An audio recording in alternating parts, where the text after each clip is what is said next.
की जय। बोले माघ महात्मा की जय। पतित पावनी कलिमल हारिणी मोक्षदायिनी माँ गंगा मैया के इस पावन तट पर माघ महात्मा की चर्चा श्रवण करने के लिए आप बैठे हैं। माघ महात्मा का चौथा अध्याय चल रहा है। मणिकूट पर्वत का वर्णन आपने तीसरे अध्याय में सुना। ऋषियों ने फिर पूछा कि एवं तिष्ठति राजेंद्र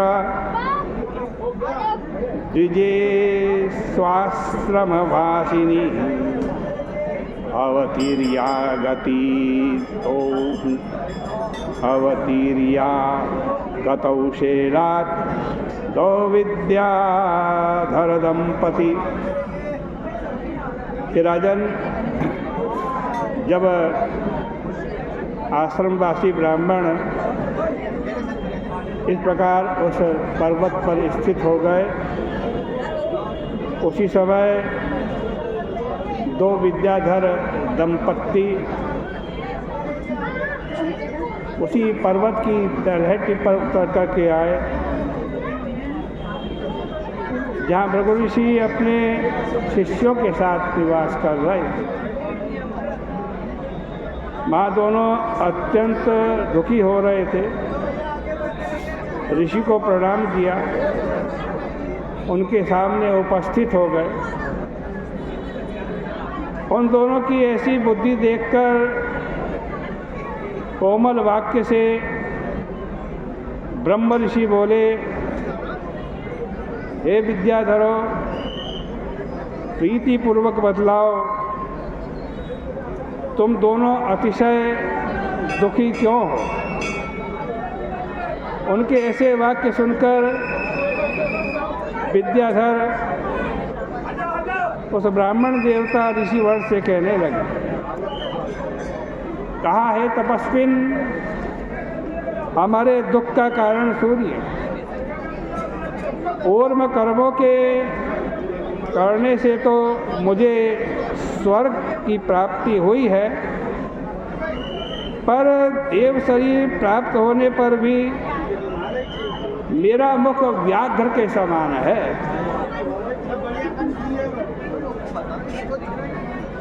मैं नहीं जानता किस बुरे कर्म से ये बुरा फल मेरे को प्राप्त हुआ है। एक तो इसी बात का स्मरण करके मन को विश्राम नहीं मिलता, उस पर हमारे चित्त को व्याकुल करने का दूसरा कारण भी सुनिए। कल्याण मूर्ति हमारी तो व्याघ्र के समान मुख है, और हमारी ये पत्नी, इसकी बड़ी मधुर वाणी, रूप भी बड़ा सुंदर, यह समस्त सद्गुणशालिनी है, नृत्य और गान की कलाओं को जानती है, इसका शील स्वभाव है, उदारता आदि गुणों से युक्त है, बड़ी सुंदरी भी है। इसकी जैसी सुंदरी स्वर्ग में कोई नहीं। महाराज, हमें दुख ये होता है, कहाँ ये देव मूर्ति, देवमुखी स्त्री, और कहाँ में इसका पति व्याघ्र के समान मुख वाला।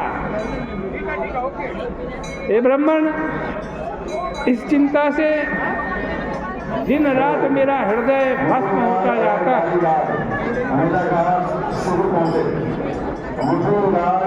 हे इक्ष्वाकुनंदन,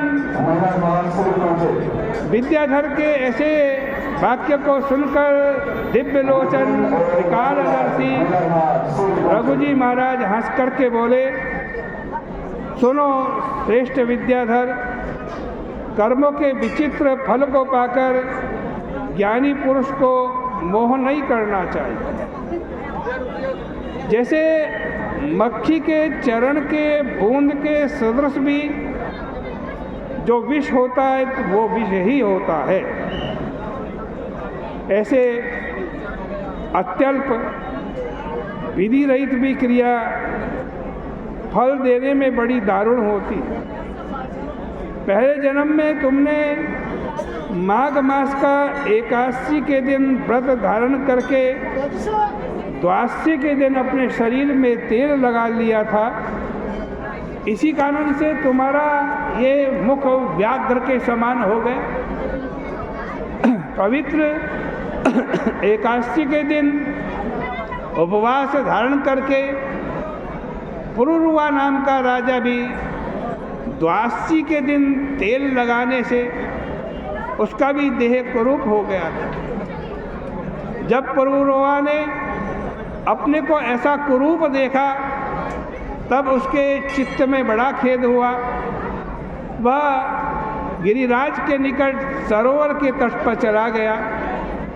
परम प्रीतिपूर्वक स्नान करके पवित्र होकर के कुशा के आसन पर बैठ गया और समस्त इंद्रियों पर विजय करके नवीन मेघ के समान श्याम मूर्ति कमलवत विस्तृत नेत्र वाले शंख चक्र गदा पद्मधारी पीताम्बर ओढ़े हुए कौस्तो मणि जिनको शोभा बढ़ा रही है और जिन हरि ने वनमाला धारण कर रखी है उनको अपने हृदय में ध्यान करके राजा ने 3 मास पर्यंत निराहार रह करके दारुण तप किया। क्योंकि पहले 7 जन्म में भी राजा ने बड़ी कठिन तपस्या की थी, इसलिए भगवान थोड़े समय में अल्प तप करने से ही प्रसन्न हो गए और राजा की इस पूजा का स्मरण करके स्वयं उसके सामने प्रादुर्भूत हुए। मकर के सूर्य में माघ महीने की द्वादशी के दिन आनंद पूर्वक उस चक्रवर्ती राजा का शंख के जल से अभिषेक किया। वासुदेव भगवान ने तेलाभ्यंग क्रिया चेष्टा का स्मरण कराया। अत्यंत कमनीय, अत्यंत सुंदर और मनोहर रूप उसे दिया। उसकी सुंदरता के कारण उर्वशी नाम की अप्सरा उसे चाहने लगी। राजा इस प्रकार वर प्राप्त करके कृतकृत्य हो गया, अपने नगर को गया। हे विद्याधर, इस प्रकार कर्मों की गति जानकर तुम खेद क्यों करते हो?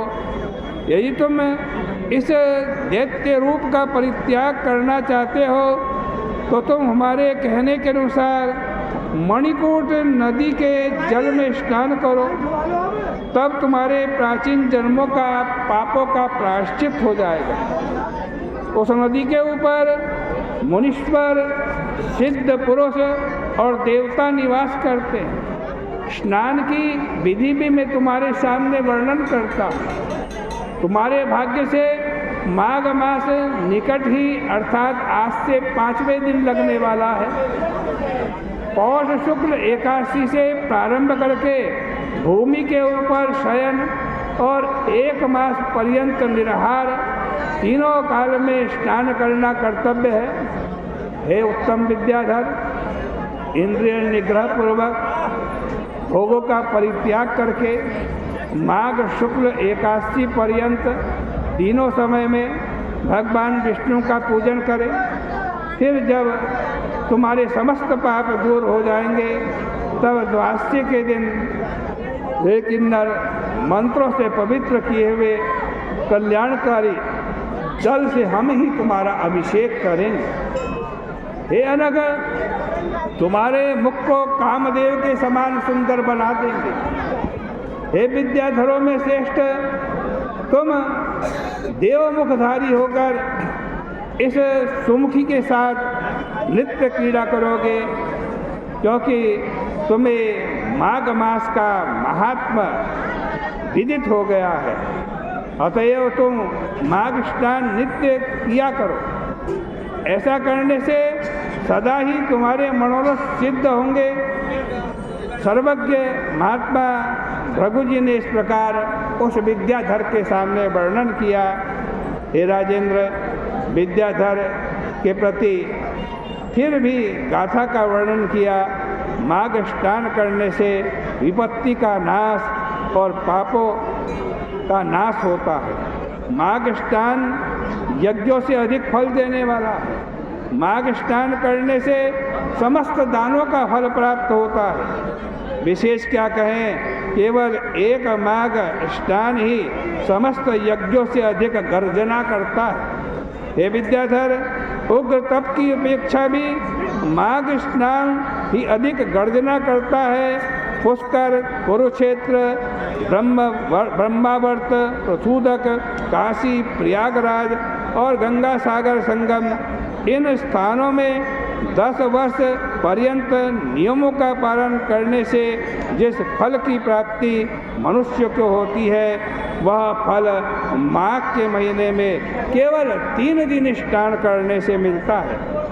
जिनके चित्त में चिरकाल पर्यंत स्वर्ग में निवास करने का अनुराग उदय हो रहा है, उन्हें चाहिए कि कहीं वन में मकर के सूर्य में स्नान करें। आयु, आरोग्यता, संपत्ति, रूप और सौभाग्य उनको प्राप्त होता है। जैसे कामधेनु संपूर्ण कामनाओं को और चिंतामणि समस्त चिंतनों को पूर्ण करती है, उसी प्रकार माघ स्नान भी अखिल कामनाओं को पूर्ण कर देता है। सतयुग में तप, त्रेता में परम ज्ञान, द्वापर में यज्ञ और कलयुग में केवल ज्ञान और माघ स्नान ही आज सब युगों का फल देता है।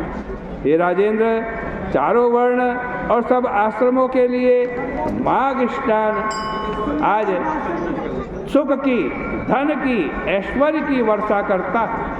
वशिष्ठ जी बोले, भृगु जी के ऐसे वाक्य को सुनकर उस विद्याधर ने पत्नी सहित भृगु जी के साथ उसी आश्रम में पर्वत के झरने में यथोक्त विधि से स्नान किया। इसके अनंतर जब उसे भृगु जी के अनुग्रह से मनोरथ सिद्धि का लाभ हो गया, अर्थात जब उसका मुख देवताओं के समान हो गया, तब वह उसी मणिकूट पर्वत के ऊपर आनंद उपभोग करने लगा।